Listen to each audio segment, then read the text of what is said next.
Hey guys and gals, Never here from Drake Wayne Gaming. It's 70 minutes Twitter, the Gaming Drag. Today I'm coming back at you another Let's Play episode of In Case of Emergency, Cedric's Path. So yeah, let's go ahead and jump right back into it, shall we? Alarm chain, you were up, and let's go. Let's see, but we also can go back to the way things were. Cloistered Scholar likes that. I hear what you're saying, I acknowledge your feelings. If that's how you feel, then okay. Cedric nods once in affirmation. Yeah. You sit in silence and stare at the fire between you two. Summer camp feels like a lifetime ago, like a story you heard rather than an experience you lived. So, I should get back preparing for the final leg of our journey. Good luck, Kieran. You can take a hint. You trudge away from the campfire. Yeah. Okay, I get it. That's cool. Okay, so I guess it all just has the same effect. Whatever works for you. I'm okay with whatever. That's how you feel then. Okay. Okay.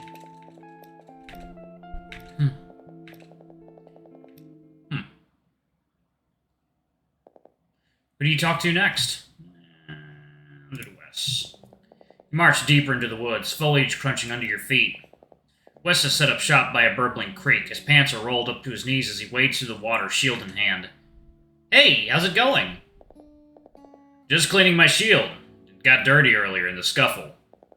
He frowns as he crouches lower to the water and scrubs at one particular square of dirt. Doesn't seem to come off, even as his forearms flex with the effort. That's really in there. You might need soap for that. Wes turns to you and raises an eyebrow. I left my bar at home, sorry. It's fine. I'll get it eventually if I keep at it. He wets a corner of his shirt and wipes the spot in firm circles, like he's trying to remove a particularly tricky stain. It doesn't look like he's getting anywhere. I don't think it's working. It's just some dirt. Are you sure you don't want to do something else? Yeah, I'm sure. Wes doesn't look up as he speaks. He picks up a flat rock from the stream and brandishes it like a sponge. You sure you're doing okay? Wes sighs. He gives the shield a few more swipes with his thumb before retiring it to his side. Just stressed out. I've had a lot on my mind. The guy we ran into in Convivence? Wes grimaces and shivers, the fur around his neck fluffing in response. It seemed like you knew him. Yeah, he was a friend. Just a friend? We slept together. It wasn't serious. I think he might have misread things. Besides, I'm not exactly in a position to be with anyone right now. Isn't that like self-awareness or whatever? Anyway, the apocalypse isn't helping either. There's a whole world counting on us. It's hard to imagine the scale that Wes describes. You'd only seen the smallest fraction of the world before being asked to save it. If we fail, we just go back home, right? Back to normal? Admittedly, normalcy is the last thing you want to return to. Your normal life sucks. Wes seems to agree because he anxiously slides the ring around his finger between his knuckles. There you go. Water time. It's the same one you noticed when you were sparring at the very beginning of your time here. Yeah, back to normal. Which you don't want? Sometimes talking to Wes is like pulling out a string of spaghetti stuck in your throat. You get the feeling you should take it out before someone chokes, but if you pull it too fast, the line will snap. I told you that I'm supposed to take over my dad's company. Well, there's more to it. There's an arranged marriage that goes along with it. I'm engaged. A lady in his life for him to care for. That's the mark of a man. A what? I don't even have the time to unpack the misogyny and heterosexism of that. Something tells me you're not happy with this arranged marriage. I know it's what I have to do. I know it's what I'm supposed to do, and it's what I'm expected to do. There are a lot of people counting on me. But what do you want to do? I want to run off to a tropical tax haven where I drink pina coladas and have great sex in my island mansion every night. Touche. I was thinking more along the lines of if you have the right to self-determination. What's a right? What would you do in my position? Screw your family, but also be more responsible. Obviously, the right answer is always in the middle. I think you can't keep living your life for your family, but you also can't just do whatever you want. Do what's right for you, not for anyone else. You make it sound so easy. Wes frowns as he watches the creek burble by. Anyway, I'll think about it. It's not like I have a lot to decide. It's not like I have to decide right now. Wes picks up his shield again, and you take it as your cue to leave. Leaving the river behind, you make your way back to camp. Who do you talk to next? Luke. Luke is set up in the corner of a camp, a gently floating ball of light hovering over his head like an anglerfish. He pores over a leather-bound book with his bangs falling out in front of his eyes, mouth quirked in frustration. Hey, you found your magic book? Luke's brow immediately unfurrows as you approach. Yeah, I broke into a bookstore last night. Watch out, because there might be some cops on your tail. What? Don't worry, man. There's no forensics teams or anything. It's a mystery how crime got solved at all back in the day. In a week or two, they'll burn an unmarried woman the town hates, and maybe stone another to death, and then they'll forget all about it. Witches. This man knows of what he speaks. 'Tis not only books they ferry away at night, but young maidens. Remind me why this book was worth stealing again? Well, it was supposed to contain the secrets of the universe. It was supposed to be magic mapped to an Excel sheet.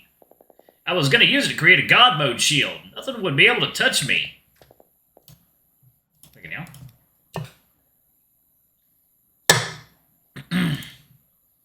Do you need more armor? You're already wearing, this.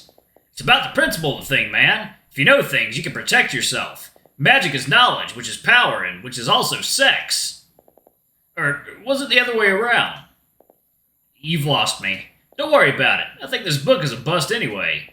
He slams the book closed, resting its spine in one palm. It's not what I was looking for. So the sooner we take care of all this end-of-world stuff, the better. Not what you're looking for? What's wrong with the book? Nothing. It's just that it promised me something that it didn't deliver, so either it's a liar or I'm an idiot. This energy feels unexpected coming from Luke. Are you feeling okay? It's just bullshit, that's all. I don't like the idea that this world might be... He searches for the right words, rolling his hand in a you-know motion. It might not make sense.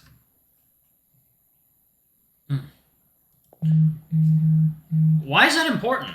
Because fantasy isn't supposed to be like that. Listen, maybe other guys get off on playing hero and going on adventures. I'd rather read a good encyclopedia. Even better if that encyclopedia comes with numbers. Seriously? That's your idea of fun? Hey, man, I don't know how this chosen one stuff works, but there's a reason you don't see me waving around a big penis, or a big flat circular penis that deflects other penises. Are we talking about shields or vaginas? We're definitely talking about penises. The point is that my dick is in my brain, not my hands, and I like it better that way. I like knowing what's going to happen if I do this versus if I do that. I like knowing how things are going to end up, and I like knowing that if I know things, I'll be alright. Okay, I get what you're saying, but isn't that irrational? It's impossible to always know enough to avoid getting hurt. Maybe that's the real reason, maybe that's the real lesson of your book.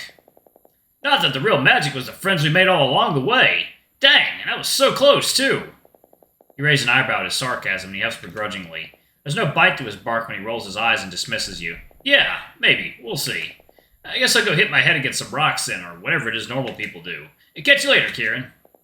He waves you off, but to his credit, he doesn't immediately go back to perusing his book. He decided to leave him be for the time being. He hope he figures it out. Who do you talk to next? Done. Okay. Kieran, it's good to see you here. Will you join me in scouting this cave? I could use an extra hand. Lead the way. You nod and fall into step behind him. Remus takes the lead, cape fluttering behind him as he pads into the cave's entrance. Inside, the stone of the cavern walls radiate cold. The air is damp, and the smell of petrichor fills your nose. The stalagmites cast black, spire-like shadows that stretch across the floor, reaching for your feet like you'd imagine the monsters under your bed might. Whoa, are these crystals? Offshoots of the heart at the mountain's center. You might compare them to the veins or arteries. You've been here before? Yeah.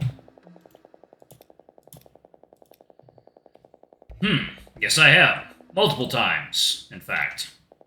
His expression goes dark as he seems to recall something. I find that history has a tendency to repeat itself. Today, we'll use that fact to our advantage. Repeat itself? How long is the history of this place? The history of Peregrine? Very long, of course. There are centuries to it. He scratches his chin with the clawed fingers. He mutters to himself. But relative to our own experience, it has been around an eternity. Plenty of time to grasp the cycles the world goes through. Cycles? Cycles such as the beginning and the ending of things. The world threatens to end and we are to give it a new lease on life. That doesn't sound easy. Not at all, Remus opens his mouth to respond, but the walls begin to rumble around you. The shadows on the ground grow longer, reaching towards you, until you realize they're not shadows at all. It's void! Run! Remus nods towards a dark corridor on the side of the cavern, ushering you forward. This way! You feel the entire mountain sway back and forth as you leap over a strip of shadow, tendrils snaking across the floor. Your knees protest as you land with each step on the stone floor, forced to lift your feet as soon as you hit the surface. There's no time to catch your breath. A pebble bounces off of your forehead, then another. A crack spiderwebs across the ceiling above you, and you realize you have mere seconds before it collapses on top of you. Hurry! With a final burst of energy, you push yourself the only way you can go forward. You can go forward, rounding a corner as you hear rocks striking ground behind you. Shit! You dive for the earth, coughing as the dust rises around you in clouds. Your joints are scraped, your clothing is scuffed, and you're sure you twisted your ankle at one point. It pulses painfully when you try to put your weight on it. But most importantly, you're alive. Behind you, a cave-in blocks your exit. At least there's no sign of the void here. Kieran, are you alright? What about the others? How are we going to get back to them? Remus gives you a cautious once-over. We should attempt to get in touch with the rest of the group. As he says this, you can hear the sound of approaching voices and footsteps. Hello? Anyone there? We felt the ground shake. Is everything okay? We're here. Can you hear us? You hear multiple sets of footsteps running towards the caved-in wall. We're on the other side of these rocks. There was a minor disturbance of some sort. We're trapped but otherwise unharmed. Is everything okay? There's a bunch of void on the other side here. For a moment, it appeared to be chasing us. Is it no longer on the move? No. It's just big pockets of it along the walls and ground. What's going on? It's never been this bad before.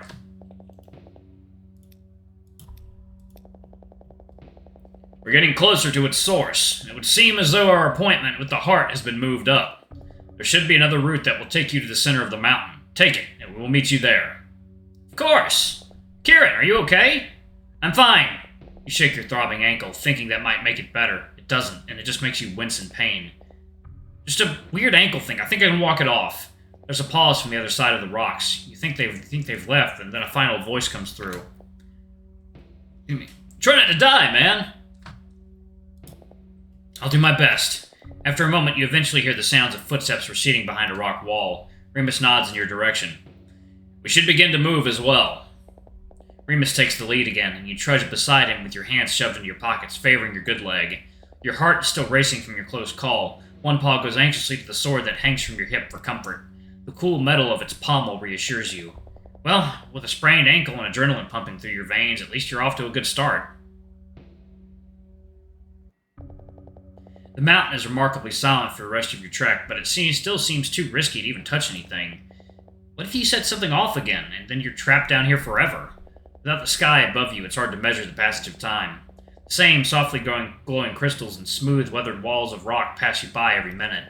You're not sure if you've been walking for 3 minutes or 30. You try not to think about that conversation you had with your father, but it keeps replaying in your head like a bad video on loop. Did you say the right thing? Sometimes it feels like there's this distance between what you're trying to say and what ends up being said, like a glass pane between you and the world. Alright, y'all, I'm going to go ahead and pause it right there. Thank y'all so much for watching. Don't forget to like, comment, subscribe, ring that notification bell, and check out our Patreon if you can. It always helps. Before I go, I'm going to give a quick shout out to our lovely bronze tier patrons. Thank y'all for all you do for the channel. We greatly appreciate your support. Thank you to our silver tier patron, Cade Silvermoon. Thank you for going a bit above and beyond. It's greatly appreciated. Anyway, if y'all want to get your names in the credits, get access to our not safe for work content as little as $5. Alrighty, I love you all. I'll see y'all in the next video. Bye-bye!